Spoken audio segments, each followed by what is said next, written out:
run, slut. Anyway, here's the Loki, and how do I know that? Because they ship it with the name of the thing on it. Which is kind of like cool. But at the same time, I don't want my mailman looking this shit up and deciding not to deliver it. Hi-fi tone control.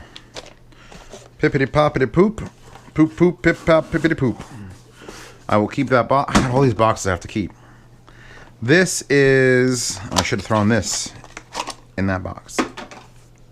This is basically what's competing with the Subjective 3, which is the JDS Labs, and this is a 16 volt AC.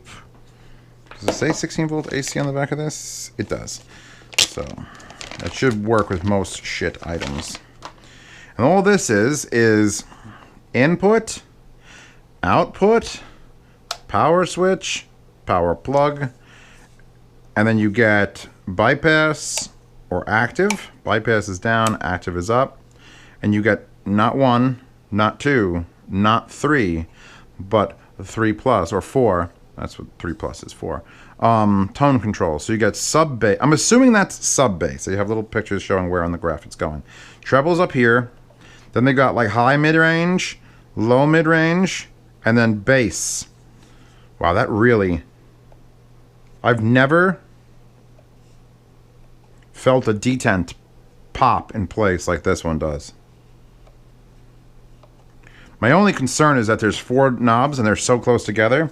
And if you put it on a desk like normal, yeah, my finger has to sort of drag against... I have big fingers, giggity. And I sort of have to drag against the bottom of the table to do that. It's a little tight. So you got this on your stack. I'd recommend putting this on the top of your stack.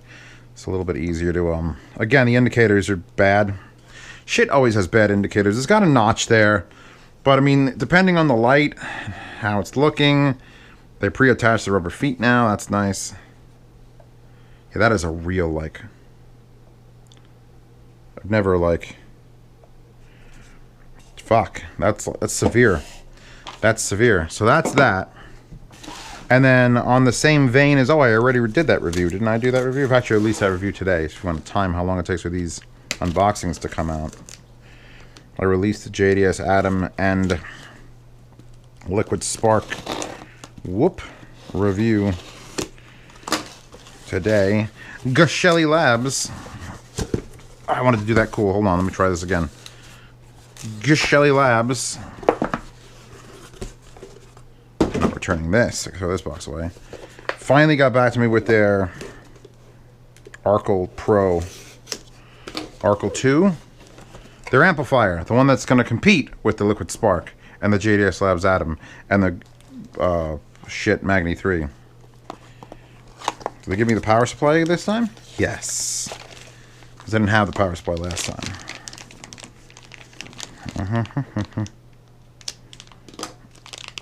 Wow, I didn't cut that tape. I messed up. So, we've got power brick. Little baby power brick. Which is popping out 12 volt at 0.6 amps. Or 7.2 watts. We have got... Because...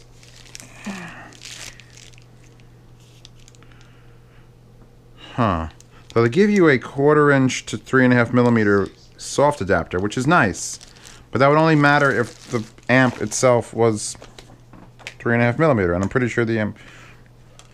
They have a very specific Geshelli Labs Archel Pro sticker.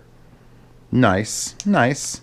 Thank you for your business from Gino and Sherry. Good people. We've got... a rag.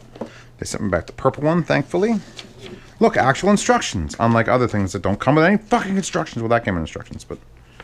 Warning how to use. Product must be in digital condition, all parts intact for the warranty to be maintained. Power switch, input select, hold for LED color change. Yeah, oh, for you RGB people, this actually has LEDs in it. Oh, wait, warning. To avoid danger, keep the bag away from babies. Warning, cancer and reproductive harm. Which means he soldered it with lead. I'm amazed he had to put that on there. That's literally every product is soldered. So every product will give you cancer if you start licking it.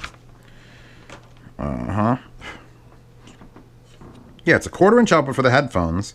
You get your power button, your input button, or LED change if you hold it. Your power indicator, which is red, thankfully. Oh, that is... You want ready? Oh, it's a little bit too fast for that. But that is a nice, thick knob. That knob is thick. Lexan front. Actually, Geshelli Labs started out as a Lexan cutting company. And then 3.5 millimeter is an input. RCA is an input. And 12 volt DC right there. And there's LEDs on the board. So I guess this specifically is for the 3.5 millimeter input to be converted to a 1/4 inch, which is strange because who's doing that? Who actually has an input that's a male 1/4 inch stereo? Because you don't need it for the front here. I will have to ask Sherry about that. Like, what's the point of that? Because if it's for that, that's weird. Most people are going to use RCA, or they got a 3.5 millimeter RCA cable for the secondary input. And this is going to go in. This is $100, or just a little more than $100. I don't know if it's still on sale, but made in Florida, made in wherever shit is made, and they have their own amp. So yeah, look, the $100 headphone challenge is almost happening. I do have to go get another Magni 3, which is unfortunate because I already reviewed the Magni 3. And if I feel like spending $100 to buy it, then put it in a yard sale, or do I keep the Magni 3 for future review? I don't know. Anyway, I have a mess to clean up now. Be right back.